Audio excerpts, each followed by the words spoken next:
Okay, class, today we're going to look at section 5.4, which refers to the concavity, or the what we talked about in previous math with whether a parabola is opened up or down. We're looking at the direction of the opening, which we call concavity.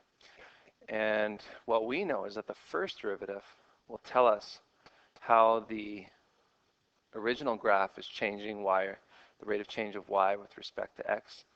What we haven't talked about much is what the second derivative tells us, which is that it tells us how the slope of the tangent line for the first derivative is changing. So let's just look at a couple graphical examples. The first one here is a concave up situation, where we go from, if I draw the tangent lines, going from left to right, we start with tangent lines that have a negative slope, then one that has 0, and then one that's positive.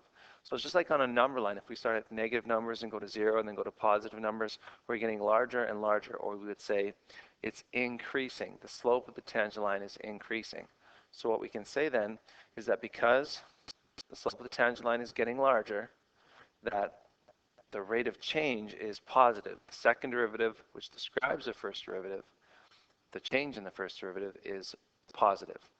So we know that a graph will be concave up when the first derivative or the second derivative is positive, or that tells us that the rate of change of the slope of the tangent line is positive.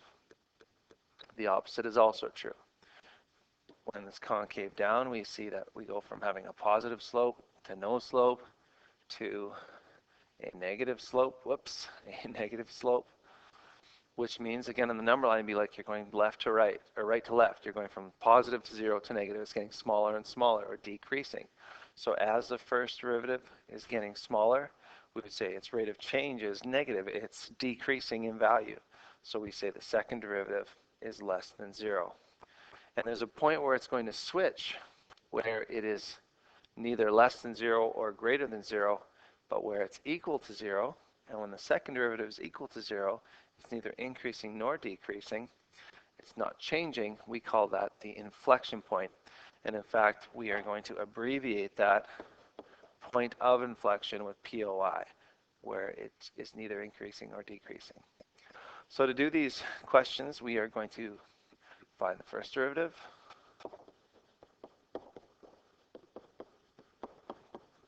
then find the second derivative,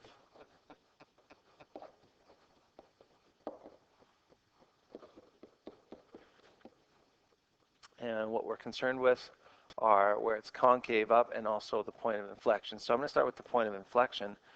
Make the second derivative equal to 0. And we know that the x value is going to be minus 2. So then we can say the point of inflection is going to be at negative 2. And when I put that back into the original, minus 8 plus 24 is 16. So there's your point of inflection. Now, for us to determine where it's concave up or down, we are going to take out the second derivative and just do a quick sign analysis of it. Some of you have the ability to do this in your head now. You're sure welcome to go ahead and do that. We have a 0 and minus 2. And so what the pluses and minuses tell us here are where it's going to be concave up and concave down, where it's the rate of change of the tangent line is increasing or decreasing. So because there's a point of inflection, we know it must switch from one to the other. In this case, our concave down, which I abbreviate C down, would be where there's the negative from negative infinity to minus 2.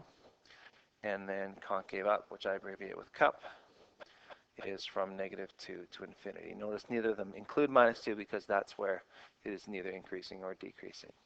And that's the basic gist of it. And the questions get more difficult. And sometimes it's helpful for you to take the time to graph it. So I know you don't have this on your page, but if you want to take out the graphing calculators and graph it and see what it looks like and see if it matches with your answer, I think that makes sense. So even from this graph, I can see there's an interval where it's concave down. If you are to complete that, it's definitely concave down. There's an interval where it's concave up there, and that would hopefully correspond to the answers that I get. And the questions get more difficult, but it's the same process. Take the first derivative, take the second, make it equal to 0, and then do a sign analysis.